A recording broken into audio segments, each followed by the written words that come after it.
everybody, welcome back to the channel, and I got my 24-hour first impression of the Pixel 6. Not the 6 Pro, but the Pixel 6.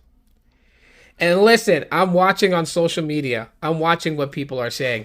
For all you ones out there that, pre-ordered your Pixel 6 Pro and then are like barking down at everyone that's got the Pixel 6 and saying you got the poor man's version, shut up. Shut up. Go eat a ding dong, because seriously, that's like the dumbest thing to do. Like, what has happened in the tech world today that we got to go and try and create lines in the sand and start fighting with people?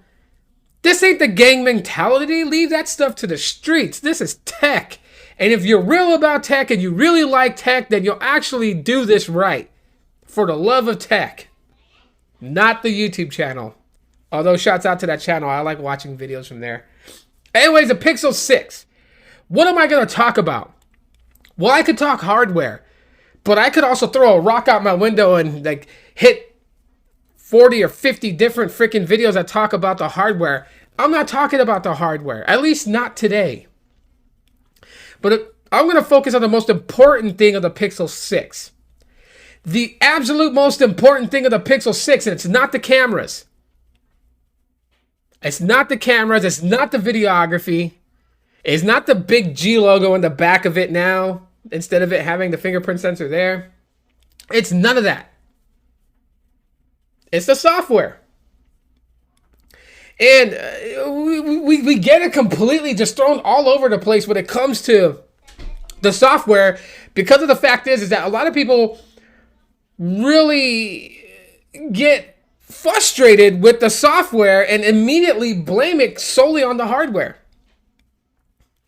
Let me be upfront with everybody. Android 12 is half-baked. I like Android 12. Don't get me wrong. I'm an Android fanboy. I'm a Pixel fanboy. And I'm telling you that Android 12 is half-baked.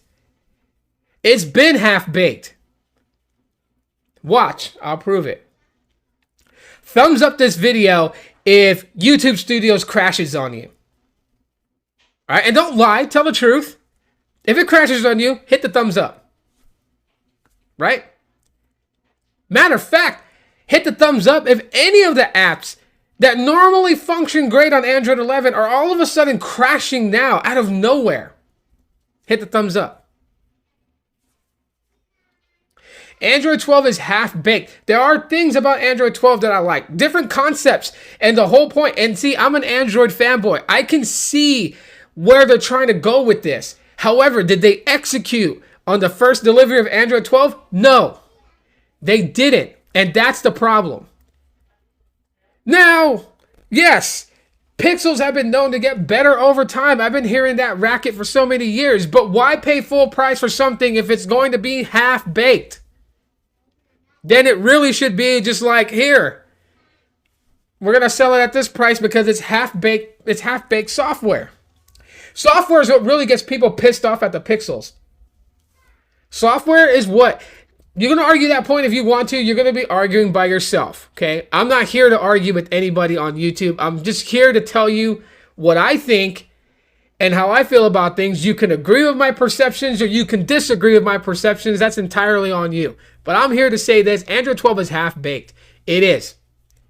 From its conception to its beta program to its release.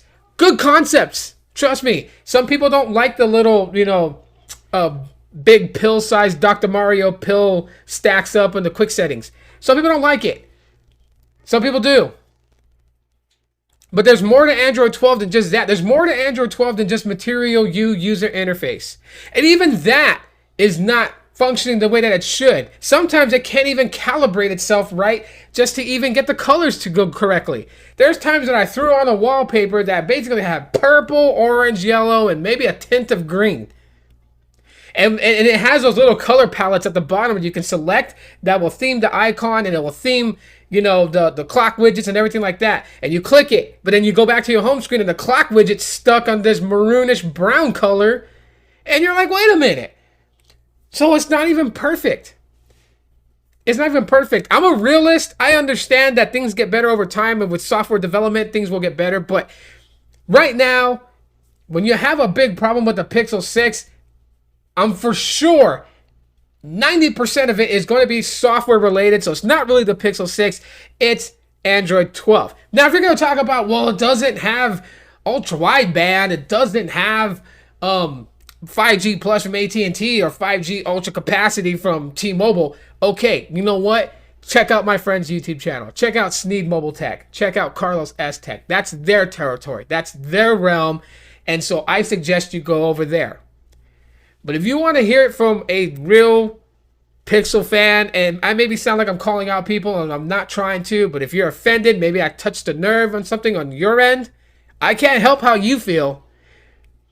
But I've been a Pixel fan for the longest time. I've been a fan of the Nexus for the longest time. I've been a big Google backer, and I don't want to hear nothing about, well, we do this.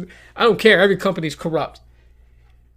The truth being and everything, when it comes down to the Pixel phones get a bad rap because the software integrated into these things is like, yes, it's optimized well for fluidity, but at the same time too, it's got a lot of bugs. Think about it. When the Pixel 5 came out, there was a massive amount of bugs. You know, the calibration, the balance, and the camera was way off. You know, if you wanted to fix that, you had to go in and manually do it yourself by rooting your phone and then using some sort of editor to edit the scripts in order to fix how the balance is for a camera. Like, that was really odd. You know, there's so many things about Google Pixel phones that are just very helpful, and I can spend hours on the live stream talking about it every day. But I also recognize that there's things that cause problems, and Android 12 is one of the biggest ones that's causing a bad rap for the Pixel 6 and the 6 Pro. I feel like that the machine learning software within this phone is like overcompensating for a lot of the photo shots that people are taking. Like, I've taken a couple of photos and they came out really badass. I really love the photos I'm getting from the Pixel 6. And I'll tell you right now, I don't go too far into it to try to get the perfect shot. I'm a snap shooter, point and shoot.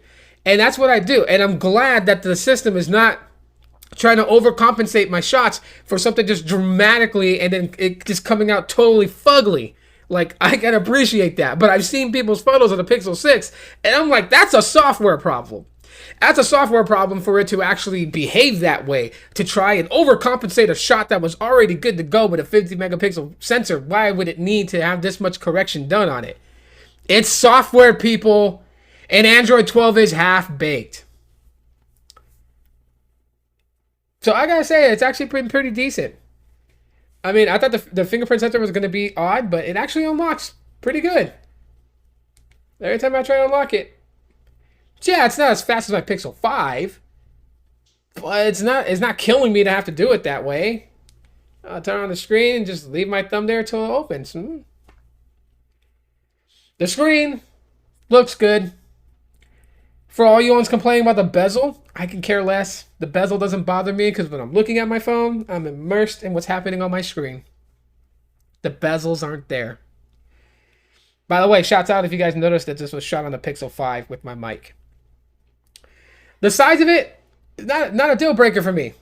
I thought it was going to be a very big deal breaker, but it's not. It is tall. It reminds me of my ZTE Warp Elite that I had years ago. It's pretty smooth. I mean, the smooth display. I think this one was like, what, 90 hertz? It's not 120 like the Pro. I turn that stuff anyways. Anyone's going to be like, well, why would you get a phone and turn features off? Because I choose to. I paid my money for it. I do what I want with it. Simple as that. It's actually pretty good. The only problems that I'm having with my Pixel 6 has to do with software. That's why I'm emphasizing. That's the problem with this thing. The software. Android 12.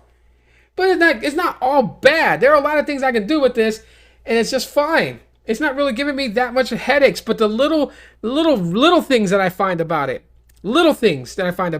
is all been software related. That's my whole point about it. The entire experience so far has been great. I don't feel like that I'm lacking anything. I don't feel like that I'm missing anything. I'm not a 5G fanatic head, obviously, so even though this is the unlock model and doesn't have millimeter wave access, I'm okay with that because I'm using it on Los Mobile and it's doing just fine. Tomorrow I'll go more in depth, but I just kind of wanted to tell you guys in my opinion, what's kind of being a letdown on the Pixel 6, and I'm sure this is going to be for the 6 Pro, is Android 12. Because Android 12 is half-baked.